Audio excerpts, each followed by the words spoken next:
Eagle Electronics Festival of Discount Sale. Home appliances and kitchen appliances. அனைத்தும் சென்னையிலேயே மிக குறைந்த விலையில்.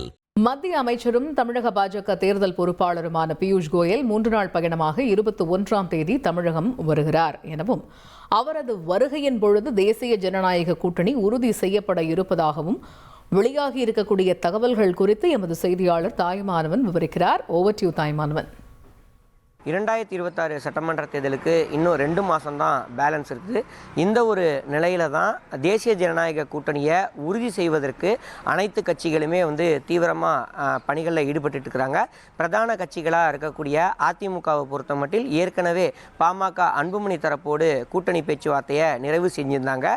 இது தொடர்பான அதிகாரப்பூர்வமான ஒப்பந்தம் என்பது இன்னும் கையெழுத்தாகாத சூழலில் வருகின்ற 22ஆம் தேதி கையெழுத்தாக வாய்ப்பிருப்பதாக தகவல்கள் இருக்கின்றன.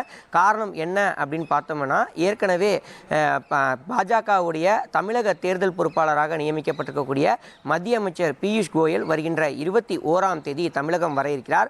தமிழகம் வரக்கூடிய அவர் 22ஆம் தேதி தேசிய ஜனநாயக கூட்டணியில் அங்கம் வகிக்கக்கூடிய தொடர்ந்து பேச்சுவார்த்தை நடத்தி வரக்கூடிய கூட்டணி கட்சி தலைவர்களை நேரில் சந்தித்து அந்த கூட்டணியை இறுதி செய்யக்கூடிய பணிகளில் ஈடுபட இருக்கிறார்.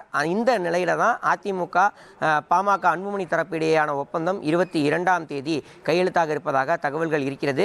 அதே சமயம் பாஜகவை பொறுத்த மட்டில் அம்மா மக்கள் முன்னேற்ற கழகம் டிடிவி தினகரனோடு தொடர்ச்சியாக பேச்சுவார்த்தையில் ஈடுபட்டிருந்த சூழலில் பேச்சுவார்த்தையில் ஒரு சுமூகமாக உடன்பாடு என்பது எட்டப்பட்டிருப்பதாக தகவல்கள் வெளியாகி இருக்கக்கூடிய சூழலில் தேசிய ஜனநாயக கூட்டணியில் டிடிவி தினகரனும் இடம்பெற இருப்பதாக தகவல்கள் வெளியாகி இருக்கிறது. அந்த வகையில் 22ஆம் தேதி பாஜகவோடு இது தொடர்பான அந்த கூட்டணி ஒப்பந்தம் என்பது அமமுகவோட ஒப்பந்தம் என்பது கையெழுத்தாக இருப்பதாக தகவல்கள் வெளியிடப்பட்டிருக்கிறது. அதே போல மற்ற பிற கட்சிகள் தமாக உள்ளிட்ட மற்ற பிற கட்சிகளுடான கூட்டணி ஒப்பந்தமும் அன்றைய தினமே கையெழுத்தாக இருப்பதாக சொல்லப்படுகிறது. இவை தவிர தேசிய ஜனநாயக கூட்டணியிலிருந்து விலக்கப்பட்ட பலருடனும் தொடர்ச்சியாக அந்த கூட்டணி பேச்சுவார்த்தை என்பது மேற்கொள்ளப்பட்டு வருகிறது. குறிப்பாக தேமுதிக உள்ளிட்ட மற்ற பிற கட்சிகளோடு இந்த பேச்சுவார்த்தை மேற்கொள்ளப்பட்டு வரக்கூடிய சூழலில் தேமுதிகவுடைய நிலைப்பாடு என்ன, தேமுதிக தேசிய ஜனநாயக கூட்டணியில் மீண்டும் இடம்பெறப் போகிறார்களா என்பது தொடர்பான விவரங்களுக்கெல்லாம் தகவல் என்பது வருகின்ற 22ஆம் தேதி கிடைக்கும் என எதிர்பார்க்கப்படுகிறது. 22ஆம் தேதிக்குள்ளார தேசிய ஜனநாயக கூட்டணியில் அங்கம் பெறக்கூடிய கூட்டணியுடைய கட்சிகளுடைய தகவல்கள் அனைத்துமே வெளியாக இருக்கிறது. 23ஆம் தேதி பிரதமர் மோடி தமிழகம் வர இருக்கிறார்.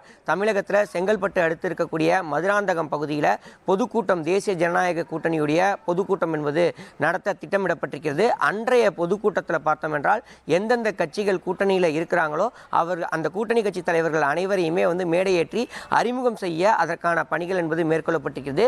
இத்தகைய சூழலில் தான் தேசிய ஜனநாயக கூட்டணியுடைய அந்த கட்சிகளை இணைக்கக்கூடிய பணிகள் என்பது இறுதிக்கட்டமாக மேற்கொள்ளப்பட்டு வருகிறது. இது ஒரு புறம் இருக்க, இன்றைய தினம் கொங்கு நாடு இளைஞர் பேரவைத் தலைவர் தனியரசு அதிமுக பூச்சர் எடப்பாடி பழனிசாமியை கிரீன்வேஸ் சாலை இல்லத்தில் சந்தித்து ஆலோசனையில் ஈடுபட்டிருந்தார். குறிப்பாக 2011 மற்றும் 16 ஆகிய தேதிகளில் அதிமுக கூட்டணியில் போட்டியிட்ட தனியரசு 2021 அதிமுகவில் இடம் ஒதுக்கீடு செய்யப்படாத காரணத்தால் கூட்டணியிலிருந்து வெளியேறியிருந்தார். இந்த நிலையில் தான் மீண்டும் எடப்பாடி பழனிசாமியை சந்தித்து பேசியிருக்கக்கூடிய நிலையில் அவரும் இந்த கூட்டணியில் இடம்பெறுவாரா என்ற ஒரு கேள்வி என்பது எழுந்திருக்கிறது. இவை தவிர்த்து பார்க்க வேண்டும் என்றால் முன்னாள் முதலமைச்சர் ஓ பன்னீர்செல்வம் அதேபோல் வி.கே. சசிகலா உள்ளிட்டோரை எந்த சூழலிலும் கட்சியிலும் கூட்டணியிலும் சேர்க்க முடியாது என்பதை இபிஎஸ் திட்டவட்டமாக தெரிவித்துவிட்ட ஒரு சூழலில் இந்த இருவரோடு நிலை என்பது என்ன என்பது தொடர்பாக தொடர்ச்சியாக அந்தந்த கட்சி பிரதிநிதிகளோடு இருவரும் ஆலோசனையில் ஈடுபட்டு இருக்கிறாங்க. இன்றைய தினம் போயஸ் கார்டனில் கூட சசிகலா இல்லத்தில் அவருடைய ஆதரவு நிர்வாகிகளோடு ஆலோசனையில் ஈடுபட்டிருந்ததாக தகவல்கள் வெளியாகி இருக்கிறது. எனவே 2026 சட்டமன்ற தேர்தலில் எந்தெந்த கட்சிகள் யாரோடு கூட்டணி, குறிப்பாக தேசிய ஜனநாயக கூட்டணியில் எந்தெந்த கட்சிகள் இடம்பெற போகிறார்கள் என்பது தொடர்பான விவரங்கள் எல்லாம் பியூஷ் கோயலுடைய வருகைக்கு பிறகு 22ஆம் தேதி தெரிய வரும் என எதிர்பார்க்கப்படுகிறது. அதிகாரப்பூர்வமாக அன்றைய தினமே கூட்டணி ஒப்பந்தமும் கையெழுத்தாக இருப்பது குறிப்பிடத்தக்கது.